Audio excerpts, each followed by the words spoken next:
നമ്മൾ വിഭൂതിയുടെ അന്ന് നെറ്റിയിൽ ചാരം പൂശി ഞാനിനി നന്നായിക്കൊള്ളാം, അനുദപിച്ച് മാറിക്കൊള്ളാം എന്നതിൻ്റെ വേണ്ട തീരുമാനങ്ങളൊക്കെ എടുത്തിട്ടുണ്ടാകും എന്ന് ഞാൻ കരുതുന്നു. യഥാർത്ഥമായ ഉപവാസം എന്താണെന്ന് ദൈവം നമ്മോട് പറയുകയാണ് യെശയ്യാ പ്രവാചകനോട്. എന്താണ് ദൈവം ആഗ്രഹിക്കുന്ന യഥാർത്ഥമായ ഉപവാസം? നമ്മളെല്ലാവരും നോമ്പുകാലത്ത് അല്ലെങ്കിൽ ക്രിസ്തീയ വിശ്വാസത്തിൻ്റെ തന്നെ കാതലായ 3 കാര്യങ്ങളാണ് പ്രാർത്ഥന, ഉപവാസം, ദാനധർമ്മമല്ല. നമ്മൾ പല രീതിയിൽ പല തീരുമാനങ്ങളെടുത്ത് പ്രാർത്ഥിക്കും, ഉപവസിക്കുകയും എല്ലാം ചെയ്യും. അപ്പോൾ ഇന്ന് യഥാർത്ഥമായ ഉപവാസം എന്താണ് എന്നതിലേക്കൊരു എത്തിനോട്ടമാണ് ഇന്നത്തെ തിരുവചനം നമ്മെ പഠിപ്പിക്കുന്നത്. ഉപവാസം എന്നതിൻ്റെ അർത്ഥം തന്നെ എന്താണ്? ഉപവസിക്കുക, കൂടെ വസിക്കുക, കൂടെ ആയിരിക്കുക, ദൈവത്തോട് കൂടെ ആയിരിക്കുക. ഇതൊക്കെ നോമ്പുകാലത്തിൻ്റെ മുൻപ് ഞാനിതൊക്കെ വർജിക്കുമെന്ന് പറഞ്ഞപ്പോൾ ചിന്തിച്ചായിരുന്നോ? ആദ്യം ഉപവാസം എന്നതിൻ്റെ അർത്ഥം തന്നെ കൂടെ വസിക്കുക. അപ്പം ഉപവസിക്കുമ്പോൾ ആദ്യം ചെയ്യേണ്ട കാര്യം ഇന്ന കാര്യങ്ങൾ ഞാൻ വേണ്ടെന്ന് വയ്ക്കുന്നതല്ല, ദൈവത്തോട് കൂടെ ഞാൻ ആയിരിക്കുക. അതാണ് ഉപവാസത്തിൻ്റെ അന്തസത്ത. ദൈവത്തോട് കൂടെ ഞാൻ ചരിക്കുക, ഉപവാസം. കാരണം ഉപവാസവും നോമ്പുകാലവും എല്ലാം ഒരുപക്ഷെ നഷ്ടപ്പെട്ടു പോയ ദൈവാനുഭവം തിരിച്ചു പിടിക്കുവാനുള്ളൊരു യാത്രയാണ്. നഷ്ടപ്പെട്ടു പോയ, കൈവിട്ട് കളഞ്ഞ, മിക്കവാറും നമ്മുടെ കയ്യിലിരിപ്പുകൊണ്ട് തന്നെയായിരിക്കും, കളഞ്ഞു പോയ ആ ഈശ്വരാനുഭവം, ദൈവസ്നേഹം, കർത്താവിൻ്റെ സാന്നിധ്യം എനിക്ക് തിരിച്ചു പിടിക്കണം. അതാണ് ഉപവാസത്തിൻ്റെ ആന്തരികമായ അർത്ഥം. അതിനാണ് ഞാൻ ഉപവസിക്കേണ്ടത്, അതിനാണ് ഞാൻ കാത്തിരിക്കേണ്ടതും ഉപവസിക്കേണ്ടതും. 58-ാം അധ്യായത്തിൻ്റെ ആദ്യ ഭാഗം നമ്മൾ ഇന്നലെ ശ്രവിച്ചു. അതിൻ്റെ അകത്ത് ജനങ്ങൾ കർത്താവിനോട് ചോദിക്കുന്നുണ്ട്, ഞങ്ങൾ ഉപവസിച്ചു, ഞങ്ങൾ പല കാര്യങ്ങളും വർജിച്ചു, വേണ്ടെന്ന് വെച്ചു, എന്നിട്ടും ദൈവമേ ഞങ്ങളുടെ ഉപവാസം നീ കാണുന്നില്ലേ? ഞങ്ങൾ ഇന്ന കാര്യങ്ങളൊക്കെ ചെയ്തു, ഞങ്ങൾ ഒരു നേരം എടുത്തില്ലേ? ഞങ്ങൾ ഇറച്ചി മീനൊക്കെ വേണ്ടെന്ന് വെച്ചില്ലേ? ഞങ്ങൾ കൊന്ത ചൊല്ലി പ്രാർത്ഥിച്ചില്ലേ? ഇതൊക്കെ ചെയ്തിട്ട് ദൈവമേ ഞങ്ങളുടെ ഉപവാസം നീ കാണുന്നില്ലേ? നമ്മളും ചോദിക്കുമായിരിക്കും അല്ലേ? നമ്മൾ ഉപവസിക്കുമ്പോൾ നമ്മളും ചോദിക്കുമായിരിക്കും, ഞാൻ ഉപവസിച്ച് പ്രാർത്ഥിച്ചു, എന്നിട്ട് ദൈവമേ നീ എൻ്റെ പ്രാർത്ഥന കേൾക്കുന്നില്ലല്ലോ, നീ എൻ്റെ ആവശ്യം കാണുന്നില്ലല്ലോ. അതിൻ്റെ തുടർച്ചയായിട്ട് ദൈവം പറയുന്ന മറ്റൊരു വചനം കൂടിയുണ്ട്. എന്നാൽ ഉപവസിക്കുമ്പോൾ ഒരുപക്ഷെ നിങ്ങൾ തേടിയത് സ്വന്തം സുഖമാണ്. ഒരുപക്ഷെ ഉപവസിക്കുമ്പോൾ നിങ്ങൾ തേടിയത് സ്വന്തം സുഖമാണ്.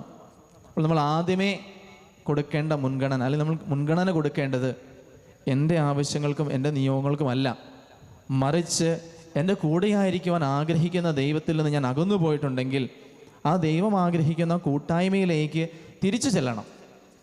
ഈശോയ്ക്ക് മറ്റൊന്നും ആഗ്രഹമല്ല, എൻ്റെ കൂടെ ആയിരിക്കണമെന്നാണ് ദൈവത്തിൻ്റെ ആഗ്രഹം. എൻ്റെ കൂടെ ആയിരിക്കണമെന്നാണ് ദൈവത്തിൻ്റെ ആഗ്രഹം. ഇന്നലെ ഒരു മെസ്സേജ് വായിക്കാനിടയായി. അതിൻ്റെ അകത്ത് ഈശോ നമ്മുടെ വിട്ടുപോയ കൂട്ട് തേടി തിരിച്ചു വരുന്ന ഒരു കഥയായിരുന്നു. കഥയുടെ പേര് ഞാൻ ഓർമ്മിക്കുന്നില്ല. ഈശോ ആദ്യം കൂട്ട് തേടി ചെല്ലാനായിട്ട് ഇങ്ങനെ നാട്ടിലേക്ക് ഇറങ്ങി നടക്കുകയാണ്. അപ്പോൾ കുരിശുവരയ്ക്ക് അപ്പനും അമ്മയും മകനൊക്കെ ഉണ്ട്. ഒരാൾ ഓടി അടുക്കള പണിയൊക്കെ കഴിഞ്ഞ് തിരിച്ചു വന്നിരിക്കുന്നു. അപ്പം വീട്ടിലെ പണിയൊക്കെ കഴിഞ്ഞ് അടുത്ത് വന്നിരിക്കുന്നു. മക്കളാണെങ്കിൽ മൊബൈൽ കുത്തിക്കൊണ്ടിരിക്കുന്നു. എങ്ങനെയോ ഒക്കെ തള്ളിയും പിടിച്ചൊക്കെ ഞാൻ കണ്ടീഷനാണൊക്കെ പറഞ്ഞ് എല്ലാം കഴിഞ്ഞ് കുരിശുവര തീർന്ന സമയത്ത് സാധാരണയൊക്കെ പണ്ടൊക്കെ നമ്മളൊരു പാട്ട് പാടുമായിരുന്നു അല്ലേ?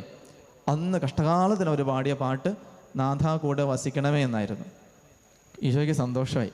ഈശോ ആ പാട്ട് കേട്ടാണ് ചെല്ലുന്നത്. അതിന് മുമ്പുള്ള ഒരു ശീശ കേട്ട് കാണത്തില്ല. പാട്ട് കഴിഞ്ഞതും വീടിൻ്റെ പുറത്തൊരു മുട്ട് കേട്ടു. അവർ ചെന്ന് നോക്കിയപ്പോൾ വാതിൽ തുറന്നു നോക്കി ഈശോ. ഉടനെ വാതിലടച്ച്, അമ്മച്ചി കർത്താവെ പണി പറ്റി, കർത്താവ് ഇത്ര പെട്ടെന്ന് വരുമെന്ന് ഞങ്ങൾ ഓർത്തില്ല, കർത്താവ് ഇത്ര പെട്ടെന്ന് വരുമെന്ന് ഓർത്തില്ല. ഇപ്പം എന്ത് ചെയ്യും? അടുക്കള കുറേ പണി കിടക്കുന്നു, മക്കൾക്കാണെങ്കിൽ കുറേ പഠിക്കാൻ കിടക്കുന്നു, അപ്പനാണെങ്കിൽ ജോലി ക്ഷീണം കാരണം വിഷമിച്ചിരിക്കുന്നു, മടുത്തിരിക്കുന്നു, ഒന്ന് വിശ്രമിക്കണം, എല്ലാവർക്കും തിരക്ക്. ഇപ്പം ഈശോനെ ഇപ്പം എന്നാ ചെയ്യണേ? ഈശോ വന്ന് ഞാൻ നിങ്ങളുടെ കൂടെ ഇരിക്കാൻ വന്നതാണ്, ഇന്നത്തെ ദിവസം നിങ്ങളുടെ കൂടെ ആയിരിക്കാമെന്ന് കരുതി. പക്ഷേ ഇന്നത്തെ ആണെങ്കിൽ ഒടുക്കത്തെ തിരക്ക്, സമയമില്ല.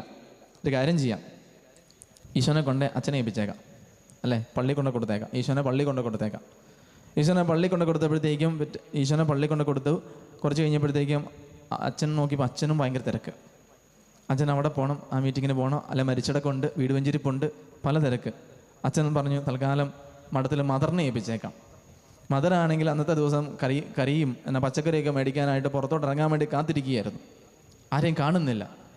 അവസാനം മദർ പറഞ്ഞു, ഒരു സിസ്റ്റർ പറഞ്ഞു, സിസ്റ്റർ ഒരു അല്പസമയം കൂട്ടിരിക്കുക, ഞാനിപ്പോൾ പോയിട്ട് പുറത്ത് വരാം.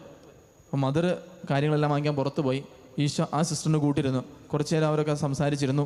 മദർ തിരിച്ചു വന്നപ്പോഴും ഈശോ അവിടെ തന്നെയുണ്ട്. പള്ളിയിൽ അച്ഛനാണ് തിരിച്ചു വന്നിട്ടുമില്ല. ഇനിയിപ്പോൾ എന്നാ ചെയ്യും? അച്ഛനെ കാണുന്നില്ല, വേറെ ആരെയും ഏൽപ്പിക്കുന്നില്ല. ഉടനെ ഈശോ കപ്പ്യാരെ വിളിച്ച് പറഞ്ഞു, മദർ കപ്പ്യാരെ വിളിച്ച് പറഞ്ഞു, ഇങ്ങ് വന്നേ, ഒരു സാധനം തരാനുണ്ട്, ഈശോയെ പിടിച്ചോ, ഞാൻ പിന്നെ മേടിച്ചോളാം, അച്ഛൻ വരുമ്പോൾ അച്ഛന് കൊടുത്താൽ മതി, അല്ലെങ്കിൽ അച്ഛനെ ഏൽപ്പിച്ചിട്ട് പോയതാണ്. കപ്പ്യാർ നോക്കിയപ്പോൾ പള്ളി പൂട്ടിയിട്ട് വീട്ടിൽ പോകാൻ സമയമായി, ഇനിയിപ്പോൾ എന്നാ ചെയ്യും? ഒരു രക്ഷയില്ല. അപ്പോൾ കപ്പ്യാർ ഉടനെ പിടിച്ച് ഈശോനെ പൂട്ടിയിട്ടിട്ട് ഒരു മുറി ഇട്ടിട്ട് പറഞ്ഞു, ഈശോയെ തൽക്കാലം ഇവിടെ ഇരിക്കുക, ഞാൻ പോയിട്ട് പിന്നെ വരാം. എന്നിട്ട് ഇതൊരു സ്കിറ്റാണ്, പിള്ളേർ അവതരിപ്പിച്ച സ്കിറ്റാണ്. അപ്പോൾ ഈശോ മുറിയിൽ ഒറ്റയ്ക്ക് കുത്തിയിരിക്കുകയാണ്. മിക്കപ്പോഴും ഈശോയുടെ അവസ്ഥ ഇത് തന്നെയാണ് അല്ലേ? നമ്മുടെ ലൈഫിലേക്ക് ഈശോ കടന്നു വരുന്നുണ്ട്, പക്ഷെ നമുക്ക് ഈശോയ്ക്ക് കൊടുക്കാൻ സമയം കിട്ടുന്നില്ല. നമ്മൾ ഈ ഉപവാസം എല്ലാം എടുക്കുമ്പോഴും നമ്മൾ ഈ പ്രാർത്ഥനയെല്ലാം പ്രാർത്ഥിക്കുമ്പോഴും ദൈവം അതിനൊക്കെ ചൂഴ്ന്നിറങ്ങി നോക്കുന്നൊരു കാര്യമുണ്ട്. നിൻ്റെ ഉദ്ദേശം എന്താണ്? എൻ്റെ കൂടെ ഇരിക്കാൻ, നഷ്ടപ്പെട്ടു പോയ ആ സ്നേഹത്തിലേക്ക് തിരിച്ചു വരാനുള്ള ആഗ്രഹമാണോ നീ എടുക്കുന്ന നിൻ്റെ ഉപവാസം? അഗാധമായ ആത്മീയ അനുഭവങ്ങളിലേക്കുള്ള ഒരു ഇടനാഴി, അതാണ് ശരിയായ ഉപവാസം. അല്ലാതെ ഉപവാസം നോമ്പുകാലമൊക്കെ ആയി തൽക്കാലം ഇപ്പം പ്രാവശ്യം എന്താണല്ലോ ഇറച്ചിയും വേണ്ട, മീനും വേണ്ട, മുട്ടയും വേണ്ട, പാലും കൂടെ ഇപ്രാവശ്യം വേണ്ടെന്ന് വെച്ചേക്കാം. സാധാരണ അങ്ങനെ ഉണ്ടായിരുന്നു, പിന്നെ ലോപിച്ച് ഇറച്ചിയായി, പിന്നെ മീനെ, ചിലർക്ക് പല ഉപവാസങ്ങളാണല്ലോ. എന്നാലും നോമ്പുകാലമൊക്കെ കഴിയുമ്പോഴത്തേക്കും ഒന്ന് ബോഡിയൊക്കെ ഒന്ന് ഫിറ്റാക്കണം അല്ലേ? ഇച്ചിരി വയറൊക്കെ ചാടി, ഇച്ചിരി താഴെയൊക്കെ ഇച്ചിരി ദുർമേധസ്സൊക്കെ കെട്ടാൻ തുടങ്ങി, അതൊക്കെ ഒന്ന് ഉരുകിപ്പോട്ടെ, നല്ല ചൂടുകൊണ്ട് ഉപവസിച്ചിരിക്കുകയാണെങ്കിൽ വലിയ കുഴപ്പമില്ലാണ്ട് 50 ദിവസം കഴിയുമ്പോഴത്തേക്ക് ഏകദേശമൊക്കെ ഒന്ന് ഒതുങ്ങിക്കോളും അല്ലേ? ജിമ്മിൽ പോകേണ്ട പ്രശ്നങ്ങളൊന്നുമില്ല, അത്യാവശ്യം ഒരു ഒക്കെ കുഴപ്പമില്ല, അപ്പം എന്നാൽ ഉപവസിച്ചേക്കാം. അപ്പം കർത്താവ് അത് തന്നെയാണ് പറഞ്ഞത്, നിങ്ങൾ സ്വന്തം സുഖം തേടിക്കൊണ്ടാണോ ഉപവസിക്കുന്നത്? സ്വന്തം സുഖം തേടിക്കൊണ്ടാണോ നിങ്ങൾ ഉപവസിക്കുന്നത്? അല്ലെങ്കിൽ ദൈവം പറയുന്നു, അതിനുശേഷം പറയുന്നു, ഒരു സ്ഥലത്ത് നിങ്ങൾ ഉപവസിക്കുന്നു, മറുവശത്ത് നിങ്ങൾ എന്ത് ചെയ്യുന്നു? നിങ്ങളുടെ ജീവിതത്തിൽ ഒരു സൈഡിൽ നിങ്ങൾ പറയും നിങ്ങൾ ഉപവസിക്കുന്നു, പക്ഷേ ഉപവാസം ദൈവത്തോട് കൂടിയിരിക്കലാണെങ്കിൽ ഞാൻ ദൈവത്തോട് കൂടിയിരിക്കേണ്ട പ്രതിഫലനങ്ങൾ, അതിൻ്റെ ചലനങ്ങൾ എൻ്റെ ജീവിതത്തിൽ കാണണം. ഉപവാസത്തിലും പ്രാർത്ഥനയിലും, ഉപവാസവും പ്രാർത്ഥനയും നമുക്ക് ഒരിക്കലും മാറ്റി നിർത്താൻ പറ്റത്തില്ല. കാരണം ഉപവാസം ദൈവത്തിൻ്റെ കൂടെ വസിക്കലാണെങ്കിൽ ആ ദൈവത്തിൻ്റെ കൂടെ ഇരിക്കൽ പ്രാർത്ഥന തന്നെയാണ്. ഉപവാസവും പ്രാർത്ഥനയും കരം കോർത്ത് പിടിച്ച് നടക്കുന്നതാണ്. അതിൻ്റെ എന്താ പറയുന്നത്, അതിൻ്റെ കൃത്യനിർവഹണമാണ് ഒരുപക്ഷെ സത്കൃത്യങ്ങളായിട്ട് പുറത്തു വരേണ്ടത്. അതുകൊണ്ടാണ് മൂലപുണ്യങ്ങളായ അല്ലെങ്കിൽ വിശ്വാസത്തിൻ്റെ മൂല്യങ്ങളായ ദാനധർമ്മം, ഉപവാസവും പ്രാർത്ഥനയും ഒരുമിച്ച് വരുന്നത്. മത്തായിയുടെ സുവിശേഷത്തിൽ ഈശോ അത് ഒരുമിച്ച് പറയുന്നത് നമുക്ക് കാണാം അതിനെക്കുറിച്ച്.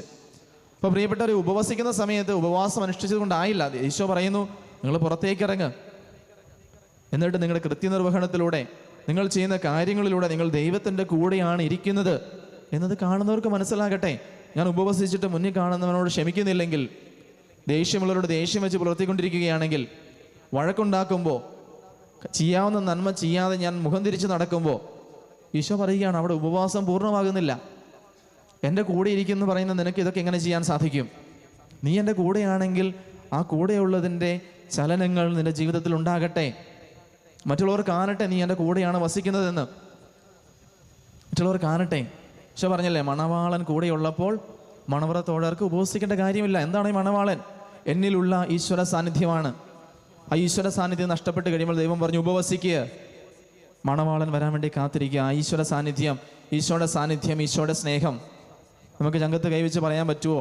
എനിക്ക് ആവശ്യത്തിന് ദൈവസ്നേഹമുണ്ട്, ഈശ്വര സ്നേഹമുണ്ട്, ഞാൻ പൂർണ്ണമായും ദൈവസ്നേഹത്തിലാണ് വസിക്കുന്നത്, അതുകൊണ്ട് എനിക്ക് ഉപവസിക്കേണ്ട കാര്യമില്ല, പറയാൻ പറ്റില്ല. കാരണം മനുഷ്യരായ നമുക്ക് ഒരു സമയത്തല്ല മറ്റൊരു സമയത്ത് ഇതെല്ലാം കൈവിട്ടു പോകും. ഇപ്പോൾ ദൈവം പറയുകയാണ്, ഉപവസിക്കേണ്ട സമയമായോ?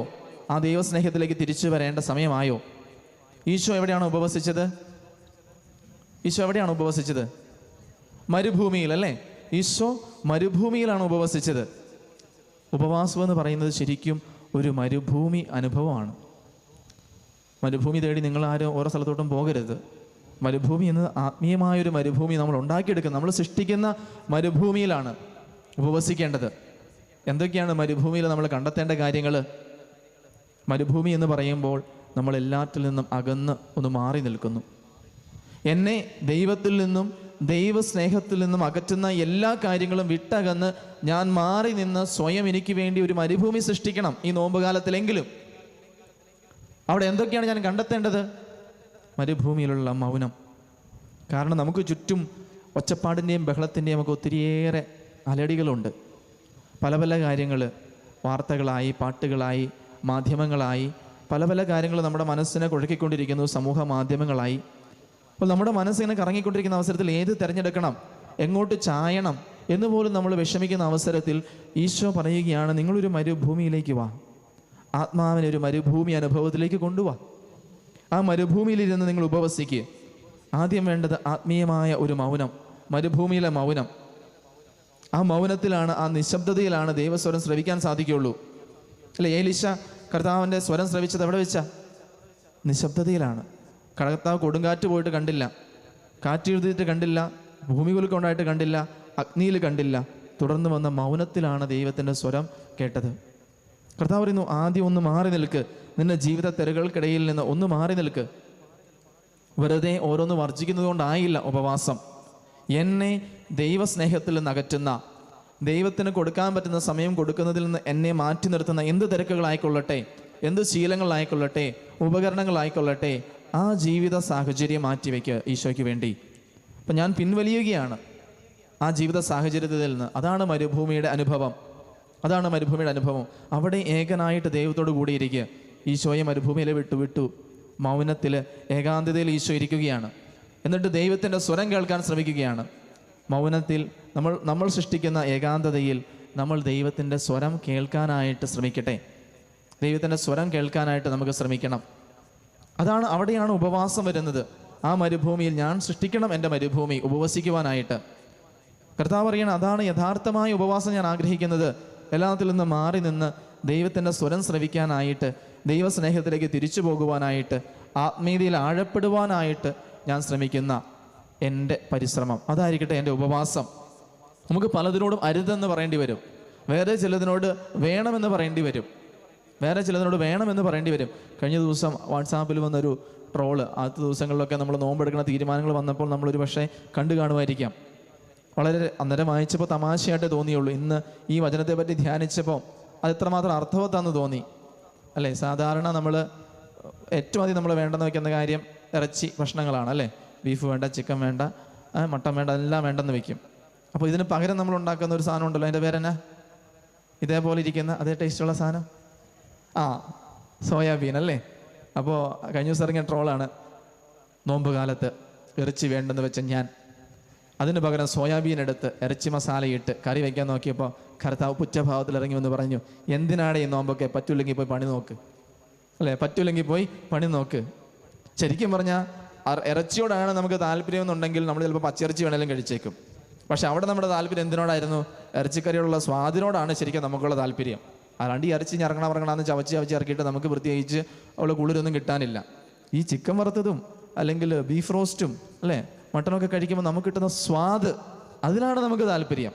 ആ സ്വാദ് വിട്ട് കളയുന്നില്ല. അതുകൊണ്ടാണ് സോയാബീൻ വാങ്ങിച്ചിട്ടാണേലും തൽക്കാലം സബ്സ്റ്റിറ്റ്യൂട്ട്, തമ്മിഭേദം തൊമ്മനെന്ന് പറഞ്ഞുകൊണ്ട് നോമ്പ് കാലത്ത് സോയാബീൻ വാങ്ങിച്ചിട്ട് ഒരു ദിവസം ചിക്കൻ മസാല, ഒരു ദിവസം ബീഫ് മസാല, അല്ലേ, അങ്ങനെ ഇട്ടിട്ട് ഇതൊക്കെ തൽക്കാലം. ഇതിപ്പോൾ ഇറച്ചിയല്ല, എന്തായാലും നോമ്പ് പറഞ്ഞിട്ടില്ല, പക്ഷേ സ്വാദാണെങ്കിലോ വായി തൊട്ട് മായൊന്നുമില്ല. അപ്പോൾ കർത്താവ് ചോദിക്കുന്നത്, എന്തൊട്ട് ഉപവാസം ഇത്? ഇങ്ങനെയാണ് ഉപവസിക്കേണ്ടേ? ഇങ്ങനെയാണ് നിങ്ങൾ ഉപവസിക്കേണ്ടേ? ഇവിടെ ശരിക്കും നീ നിന്റെ താല്പര്യത്തെ, നിന്റെ സുഖത്തെ നീ വിട്ട് കളയുന്നില്ല. എന്തൊക്കെ തട്ടിക്കൂട്ടി ഉപവാസം എന്ന് പറയുന്നുണ്ട്. അതുകൊണ്ടാണ് കർത്താവ് പറയുന്നത്, വെറും വാക്കുകളിലും അനുഷ്ഠാനങ്ങളിലും ഒതുങ്ങിപ്പോകുന്നത് ആകരുത് നിന്റെ ഉപവാസം. യെശയ്യാ പ്രവാചകന്റെ പുസ്തകത്തിൽ തന്നെ ആദ്യ അധ്യായത്തിൽ കർത്താവ് പറയുന്നുണ്ട് എന്തുകൊണ്ടാണ് കർത്താവ് ബലികളിൽ നിന്നും കാഴ്ചകളിലും പ്രസാദിക്കാത്തതെന്ന്. 1-ാം അധ്യായം 11-ാം തിരുവചനത്തിൽ കർത്താവ് പറയുകയാണ്, കർത്താവ് അരുളി ചെയ്യുന്നു, നിങ്ങളുടെ നിരവധിയായ ബലികൾ എനിക്ക് എന്തിന്? മുട്ടാടുകളെ കൊണ്ടുള്ള ദഹന ബലികളും കൊഴുത്ത മൃഗങ്ങളുടെ മേധസ്സും എനിക്ക് മതിയായി. കാളകളുടെയും ആട്ടിൻകുട്ടികളുടെയോ മുട്ടാടിൻ്റെ രക്തം കൊണ്ട് ഞാൻ പ്രസാദിക്കുകയില്ല. എൻ്റെ സന്നിധിയിൽ വരാൻ, എൻ്റെ അങ്കണത്തിൽ കാലുകുത്താൻ ഇവ വേണമെന്ന് ആര് നിങ്ങളോട് പറഞ്ഞു? വ്യർത്ഥമായ കാഴ്ചകൾ ഇനി നിങ്ങൾ അർപ്പിക്കരുത്. ധൂപം എനിക്ക് മ്ലേച്ഛ വസ്തുവാണ്. നിങ്ങളുടെ സമ്മേളനങ്ങളുമെല്ലാം അനീതി നിറഞ്ഞ ഉത്സവങ്ങൾ എനിക്ക് സഹിക്കാനാകുന്നില്ല. എന്നിട്ട് കർത്താവ് പറയുകയാണ്, നിങ്ങളെ തന്നെ കഴുകി വൃത്തിയാക്കുവിൻ. 16-ാം തിരുവചനത്തിൽ, 1-ാം അധ്യായം 16-ാം തിരുവചനത്തിൽ, നിങ്ങളെ തന്നെ കഴുകി വൃത്തിയാക്കുവിൻ. നിങ്ങളുടെ ദുഷ്കർമ്മങ്ങൾ എൻ്റെ സന്നിധിയിൽ നിന്ന് നീക്കിക്കളയുവിൻ. നിങ്ങളുടെ അകൃത്യങ്ങൾ അവസാനിപ്പിക്കുവിൻ. നന്മ പ്രവർത്തിക്കുവാൻ ശീലിക്കുവിൻ. നീതി അന്വേഷിക്കുവിൻ. മർദ്ദനം അവസാനിപ്പിക്കുവിൻ. അനാഥരോട് നീതി ചെയ്യുവിൻ. വിധവകൾക്ക് വേണ്ടി വാദിക്കുവിൻ. കർത്താവ് പറയുന്നു, വാ നമുക്ക് രമ്യതപ്പെടാം. അപ്പോഴാണ് കർത്താവ് പറയുന്നത്, വാ നമുക്ക് രമ്യതപ്പെടാം. പ്രിയപ്പെട്ടവരെ, അവിടെയല്ലേ നമ്മുടെ ഉപവാസത്തിൻ്റെ കാതൽ അടങ്ങിയിരിക്കുന്നത്. നമ്മുടെ ഉപവാസത്തിൻ്റെ കാതൽ അടങ്ങിയിരിക്കുന്നത് ദൈവസ്നേഹത്തിൽ നമ്മെ അകറ്റുന്നത് എല്ലാം മാറ്റി ചലനങ്ങളാകുന്ന സത്പ്രവൃത്തികൾ നമ്മൾ ചെയ്യണം. വാക്കുകളിലോ പറയുന്ന ഏതാനും ചില അനുഷ്ഠാനങ്ങളിലോ ആചാരങ്ങളിലോ നമ്മുടെ ഒതുങ്ങിപ്പോകലാകരുത് നമ്മുടെ ഉപവാസം. അതുപോലെ തന്നെ ഉപവാസം തിന്മയ്ക്കെതിരെ ഒരായുധമാണെന്ന് കർത്താവ് പറയുന്നുണ്ട്. അല്ലേ? പിശാച് ബാധിച്ച ബാലനെ സുഖപ്പെടുത്താൻ ശിഷ്യന്മാർക്ക് സാധിക്കാത്തപ്പോൾ മത്തായിയുടെ സുവിശേഷം 17-ാം അധ്യായം 21-ാം തിരുവചനത്തിൽ കർത്താവ് പറയുന്നു, പ്രാർത്ഥനയും ഉപവാസവും കൊണ്ടല്ലാതെ ഇവയൊന്നും പുറത്തു പോകത്തില്ല. അപ്പോൾ നമ്മുടെ ജീവിതത്തിൽ നിന്ന് തിന്മയെ നമ്മൾ അകറ്റണമെന്നുണ്ടെങ്കിൽ, നമ്മുടെ ജീവിതത്തിൽ നിന്ന് തിന്മയുടെ ശക്തികൾ നീങ്ങിപ്പോകണമെന്നുണ്ടെങ്കിൽ, ഞാനെടുക്കുന്ന തീരുമാനമാണ് എൻ്റെ കഷ്ടം സഹിച്ച്, നഷ്ടം സഹിച്ച്, വേദന സഹിച്ച്, ഏകാന്തമായി മരുഭൂമി സൃഷ്ടിച്ച് ഞാൻ പ്രാർത്ഥിക്കും, കർത്താവേ ഇത് എന്നിൽ നിന്നും അകറ്റിക്കളയുവാൻ വേണ്ടി. അപ്പോഴാണ് ദൈവത്തോട് ഞാൻ ചേർന്ന് നിൽക്കുമ്പോൾ തിന്മയ്ക്കെതിരെ പ്രവർത്തിക്കാൻ എനിക്ക് ശക്തി ലഭിക്കൂ. അതുപോലെ തന്നെ ഉപവാസം നമ്മുടെ ഇഹലോക ജീവിതത്തിൻ്റെ, ഭൗതിക ജീവിതത്തിൻ്റെ നശ്വരതയെ സൂചിപ്പിക്കുന്നുണ്ട്, അല്ലേ? ഇത്രയേ ഉള്ളൂ നമ്മുടെ ജീവിതം. പത്രോസിൻ്റെ 1-ാം ലേഖനം 1-ാം അധ്യായം 24-ാം തിരുവചനത്തിൽ നമുക്ക് കാണാം, മനുഷ്യ ജീവിതം പുൽക്കൊടിക്ക് തുല്യമാണ്, അത് നാളെ വാടിപ്പോകും, കരിഞ്ഞു പോകും. മനുഷ്യ ജീവിതം അത്രയേ ഉള്ളൂ. ഒരുപക്ഷെ വിശപ്പിൻ്റെ വിളിയൊന്നറിയണമെങ്കിൽ ഒരു നേരമൊക്കെ ഉപവാസം ഇരിക്കേണ്ടി വരും. ഞാനിപ്പോഴും ഓർത്തു, ഒരു 8-ാം ക്ലാസ്സിലോ 9-ാം ക്ലാസ്സിലോ പഠിക്കുന്ന ഒരു കൊച്ച് കഴിഞ്ഞ ദിവസം എന്നോട് പറഞ്ഞു, അച്ഛാ അന്ന് നമ്മുടെ വിഭൂതിയുടെ അന്ന് നോയമ്പെടുത്തപ്പോൾ ഒടുക്കത്തെ വിശപ്പാണ് ഇന്ന്, ഒടുക്കത്തെ വിശപ്പെന്ന്. അപ്പോൾ ഞാൻ പറഞ്ഞു നന്നായി, ഇങ്ങനെയെങ്കിലും വിശക്കുന്നത് എങ്ങനെയാണെന്ന് നീ ഒന്ന് പഠിക്കുക. കാരണം ആ കുട്ടിക്ക് നോൺ വെജ് ഭക്ഷണം കൂടാതെ ഭക്ഷണം ഇറങ്ങത്തില്ല, കാര്യമായിട്ട് സാധാരണ ചോറൊന്നും കഴിക്കാൻ ഇഷ്ടമില്ല. അപ്പോൾ ആ കൊച്ചെന്നോട് പറഞ്ഞു, എനിക്ക് ഭയങ്കര വിശപ്പായി ഇന്ന്. ഞാൻ പറഞ്ഞു നന്നായി, അടിപൊളി, നീ നന്നായിട്ട് ഉപവസിച്ചോ. ഇപ്പോഴാണ് എങ്ങനെയാണ് വിശക്കുന്നതെന്ന് നീ പഠിക്കുന്നത്. വിശക്കുമ്പോൾ എല്ലാ ഭക്ഷണത്തിനും നല്ല ടേസ്റ്റാണ്. അപ്പോൾ ഭൗതിക ജീവിതം ഇത്രയേ ഉള്ളൂ. ഒരുപക്ഷെ പച്ചയായ ജീവിത യാഥാർത്ഥ്യങ്ങളെ മനസ്സിലാക്കുവാൻ നമ്മളൊന്ന് കുറച്ച് മാറി നിന്ന് ചില വേദനകൾ സഹിക്കണം, ചില ദുഃഖങ്ങൾ അറിയണം. പലപ്പോഴും ജീവിത യാഥാർത്ഥ്യങ്ങളുടെ നേരെ കൊച്ചു കുഞ്ഞുങ്ങളുടെ പോലെ നമ്മൾ കണ്ണുപൊത്തുകയാണ്, അല്ലേ? സച്ചിദാനന്ദൻ്റെ ഒരു കവിതയ്ക്കകത്ത് എപ്പോഴും പറഞ്ഞതുപോലെ, അപ്പനും അമ്മയും ക്ഷേത്രത്തിൽ നിന്ന് ഇറങ്ങി വന്നപ്പോൾ പുറത്തുള്ള രോഗികളെയും വൃദ്ധരെയും ബാക്കിയുള്ള വികലാംഗരെയൊന്നും കാണാതിരിക്കാൻ ഒരു കൊച്ചു കുഞ്ഞിൻ്റെ കണ്ണു പൊത്തുന്ന ചിത്രം കവിതയിൽ നമ്മൾ വായിക്കുന്നുണ്ട്. അവിടേക്ക് എന്താണ്? വേദനകൾ അറിയാതെ, സഹനങ്ങൾ അറിയാതെ വളർത്തിക്കൊണ്ട് വരികയാണ് കുട്ടികളെ. എന്നിട്ടോ നാളെ ജീവിതത്തിൻ്റെ നടുക്ക്, ജീവിത യാഥാർത്ഥ്യങ്ങൾ നടുക്കി കുട്ടികൾ നിൽക്കുമ്പോൾ എന്ത് ചെയ്യണമെന്ന് അവർക്ക് അറിയത്തില്ല. അതുകൊണ്ടാണ് ഇന്നത്തെ കാലത്തിൽ പല കുട്ടികളും വീണു പോകുന്നത്. സമ്മർദ്ദങ്ങളും സങ്കടങ്ങളും ഉള്ളപ്പോഴേ താങ്ങി നിൽക്കുവാനും ഉറച്ചു നിൽക്കുവാനും അവർ പഠിക്കുകയുള്ളൂ. ചെറുപ്പത്തിൽ നമ്മൾ പറയില്ലേ, തീയിൽ കുരുത്തത് വെയിലത്ത് പാടില്ല എന്ന് പറഞ്ഞത് അതുകൊണ്ടാണ്. സമ്മർദ്ദങ്ങളിലൂടെയും സഹനങ്ങളിലൂടെയും ജീവിതത്തിൻ്റെ വിഷമതകളും വേദനകളും അറിഞ്ഞു വളരുമ്പോഴാണ് നാളെ സ്വന്തം കാലിൽ നിൽക്കേണ്ടി വരുമ്പോൾ, ഇങ്ങനൊരു പ്രശ്നമുണ്ടാകുമ്പോൾ എന്ത് ചെയ്യണമെന്ന് ജീവിതത്തിൽ നമ്മൾ പഠിക്കത്തുള്ളൂ. ഒരുപക്ഷെ അതുകൊണ്ട് തന്നെയാകാം കർത്താവ് സഹനങ്ങൾ നമ്മുടെ ജീവിതത്തിൽ അനുവദിക്കുന്നത്. ഇലയ്ക്കും മുള്ളിനും കേടില്ലാതെ അതിലോട് ഇതിലും തട്ടാതെയും മുട്ടാതെയും പോയാൽ, ചെറിയൊരു കാറ്റ് വന്നാൽ മതി താഴെ പോകാൻ, ചെറിയൊരു മുള്ളു കൊണ്ടാൽ മതി ജീവിതം പൊട്ടിപ്പോകാൻ. സമ്മർദ്ദങ്ങൾ, സ്ട്രെസ് മാനേജ്മെൻറ്റ്, ഇന്നത്തെ സൈബറിൻ്റെ അല്ലെങ്കിൽ സോഷ്യൽ മീഡിയയുടെ മായാലോകത്ത് ജീവിക്കുന്ന പല കുട്ടികൾക്കും സ്ട്രെസ് മാനേജിന് അറിയത്തില്ല, സമ്മർദ്ദത്തെ എങ്ങനെ അഭിമുഖീകരിക്കണമെന്ന് അറിയത്തില്ല, ഒരു തീരുമാനം ക്ലാരിറ്റിയോട് കൂടി എങ്ങനെ എടുക്കണമെന്ന് അറിയത്തില്ല. ഇത് എൻ്റെ വാക്കുകളല്ല, ഇതിൻ്റെ പേരിൽ സർവേ നടത്തിയവർ പറഞ്ഞിട്ടുണ്ട്. ഫേസ്ബുക്ക് അല്ലെങ്കിൽ തുടങ്ങിയ സമൂഹ മാധ്യമങ്ങൾ ഉപയോഗിക്കുന്ന കുട്ടികളിലാണ് ഏറ്റവും കൂടുതൽ ഡിപ്രഷൻ കാണുന്നത്, ഏറ്റവും കൂടുതൽ ഡിപ്രഷൻ. കർത്താവ് നമ്മോട് പറയുകയാണ്, ഉപവാസത്തിൻ്റെ സമയത്ത് ഇതിൽ നിന്നെല്ലാം വിട്ടുമാറി നിൽക്ക്, ആ വേദന നീ അറിയട്ടെ, ഇത് എത്രമാത്രം നിൻ്റെ ജീവിതത്തിൽ സ്വാധീനം ചെലുത്തിയിരുന്നു എന്നതിൻ്റെ വേദന നീ അറിയട്ടെ. അപ്പോഴാണ് ഉപവാസത്തിൻ്റെ ശരിക്കുള്ള അർത്ഥം നമ്മൾ ഗ്രഹിക്കൂ. അല്ലാതെ കുറച്ച് കാര്യങ്ങൾ വേണ്ടെന്ന് വെച്ചാൽ എനിക്കത് യാതൊരു ചുക്കുമില്ല, എനിക്ക് വേണമെങ്കിൽ 10 അല്ല 50 അല്ല 100 ദിവസം വേണമെങ്കിലും ചിലപ്പോൾ ഇറച്ചി കഴിക്കാതെ ജീവിക്കാൻ പറ്റുമായിരിക്കാം, മീൻ കഴിക്കാതെ ജീവിക്കാൻ പറ്റുമായിരിക്കാം. പക്ഷെ അവിടെയല്ല ഉപവാസം. എനിക്ക് ഏറ്റവും പ്രീതികരമായത്, എന്നെ ദൈവത്തിൽ നിന്ന് അകറ്റുന്ന കാര്യങ്ങൾ. ഫോൺ താഴെ വയ്ക്കാൻ ബുദ്ധിമുട്ടാണോ?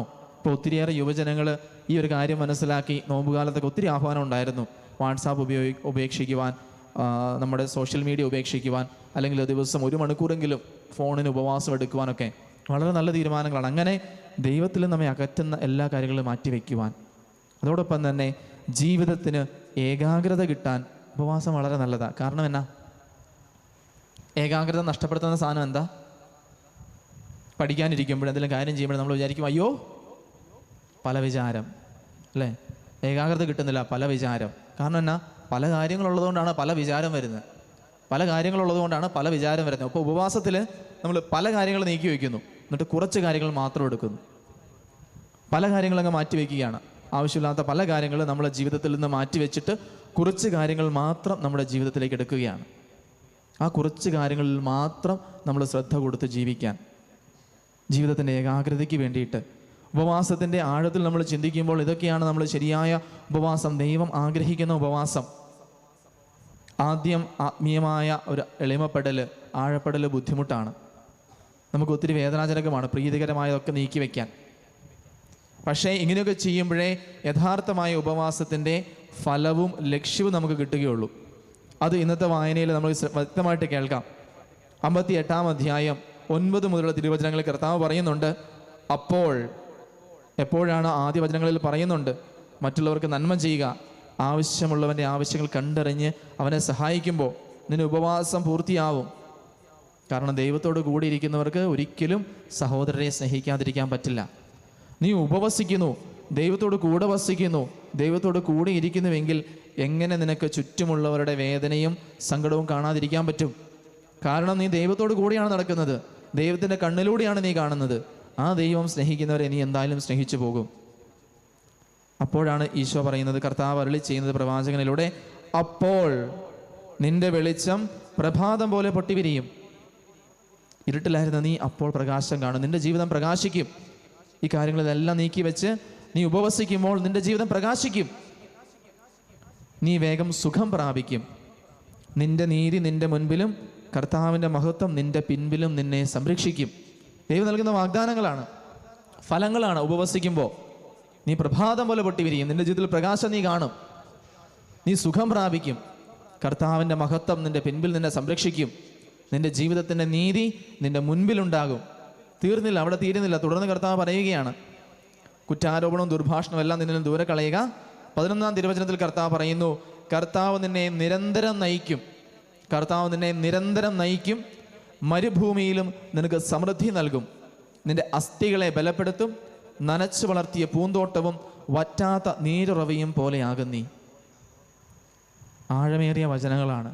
വറ്റാത്ത നീരുറവ, നനച്ചു വളർന്ന പൂന്തോട്ടം. വീട്ടിൽ പൂന്തോട്ടം ഉള്ളവർക്കറിയാം എന്താ പാട്. ഒന്ന് കൊണ്ടുപോകാനായിട്ട് നനയ്ക്കണം, കളകൾ പറിക്കണം, വെട്ടി ഒരുക്കണം, അതിൻ്റെ ഭംഗി നിലനിർത്തണം.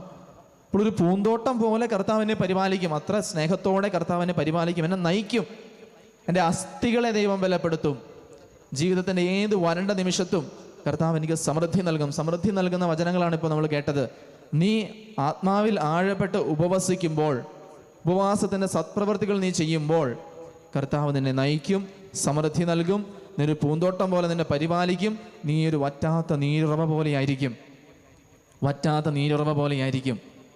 12-ാം തിരുവചനത്തിൽ വ്യക്തമായി ഉപവാസത്തിലൂടെ നമ്മൾ എത്തിച്ചേരേണ്ടത് എവിടെയാണ്, ഉപവാസത്തിൻ്റെ ലക്ഷ്യം പറയുന്നുണ്ട്. നിന്റെ പുരാതന നഷ്ടശിഷ്ടങ്ങൾ പുനരുദ്ധരിക്കപ്പെടും. പുരാതന നഷ്ടശിഷ്ടങ്ങൾ, നീ ഓർമ്മിച്ചെടുക്കാൻ പോലും നിനക്കറിയാത്ത എല്ലാ ജീവിതത്തിലുള്ള എല്ലാ നഷ്ടശിഷ്ടങ്ങളും പുനരുദ്ധരിക്കപ്പെടും. അനേകം തലമുറകളുടെ അടിസ്ഥാനം നീ പണിതുയർത്തും. ഒരുപക്ഷെ കാലാകാലങ്ങളിൽ കുടുംബത്തിലുണ്ടായിരുന്ന ഏത് തടസ്സങ്ങളായിക്കൊള്ളട്ടെ, നഷ്ടങ്ങളായിക്കൊള്ളട്ടെ, പാപത്തിൻ്റെ ശക്തികളായിക്കൊള്ളട്ടെ, നിന്റെ ഉപവാസത്തിലൂടെ നീ എടുത്തു മാറ്റും. പൊളിഞ്ഞ മതിലുകൾ പുനരുദ്ധരിക്കുന്നവനെന്നും ഭവനങ്ങൾക്ക് കേടുപോക്കുന്നവനെന്നും നീ വിളിക്കപ്പെടും. പൊളിഞ്ഞ മതിലുകൾ പുനരുദ്ധരിക്കുന്നവനെന്നും ഭവനങ്ങൾക്ക് കേടുപോക്കുന്നവനെന്നും നീ വിളിക്കപ്പെടും. അതായിരിക്കണം നമ്മൾ എത്തിച്ചേരേണ്ട യാഥാർത്ഥ്യം. പൊളിഞ്ഞ മതിലുകൾ പുനരുദ്ധരിക്കണം, ഭവനങ്ങൾക്ക് കേടുപോക്കുന്നവൻ.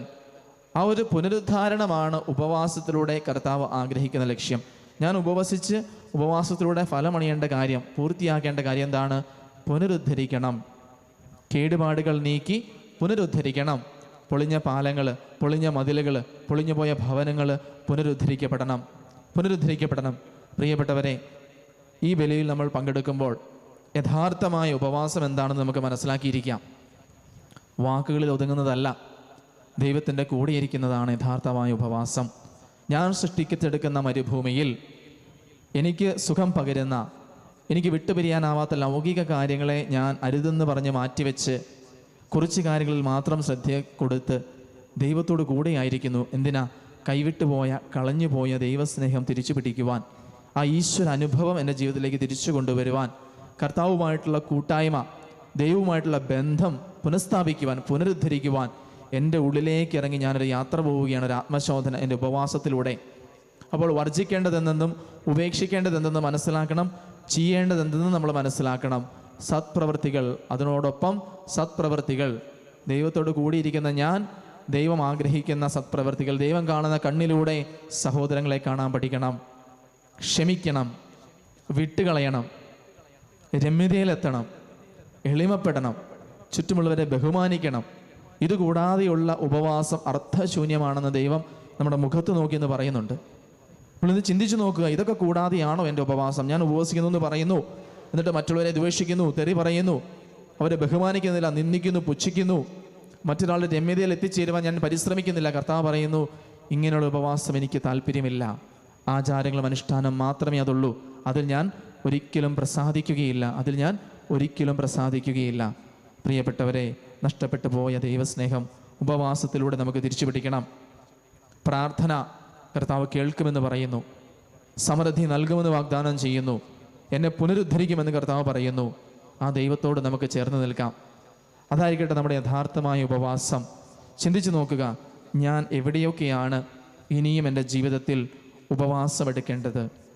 ഏതൊക്കെ കാര്യങ്ങളോടാണ് അരുതെന്ന് ഞാൻ പറയേണ്ടത്? എന്തിൻ്റെയൊക്കെ സുഖങ്ങളാണ് ഞാൻ അനുഭവിക്കാൻ ആഗ്രഹിക്കുന്നത്? ഏതൊക്കെ നന്മകളാണ് ഞാൻ ഇനിയും ചെയ്യേണ്ടത്? ഏതൊക്കെ സത്പ്രവൃത്തികൾ ഞാൻ ഏറ്റെടുക്കേണ്ടതുണ്ട്? കണ്ണു തുറക്കാം നമുക്ക്. പ്രാർത്ഥനയും ഉപവാസവും ദാനധർമ്മവും എല്ലാം കെട്ടുപിണഞ്ഞ് കിടക്കുകയാണ്. ഒന്നും ചെയ്തുകൊണ്ടായില്ല, എല്ലാം കൂടി ചെയ്താലേ പൂർത്തിയാവുകയുള്ളൂ. അപ്പോൾ ഈ നോമ്പ് കാലത്ത് നമ്മുടെ വ്യക്തിത്വ വിശുദ്ധീകരണവും സഹോദര സ്നേഹവും ദൈവം നമ്മളിൽ നിന്ന് ആഗ്രഹിക്കുന്നു. ആ ഒരു ആഴത്തിലേക്ക്, ദൈവവുമായിട്ടുള്ള ബന്ധത്തിലേക്ക് നമുക്ക് വളരാം. അതിനായിട്ട് നമുക്ക് പ്രാർത്ഥിക്കാം. ദൈവം നമ്മെ ഓരോരുത്തരെയും അനുഗ്രഹിക്കട്ടെ. ആമേൻ.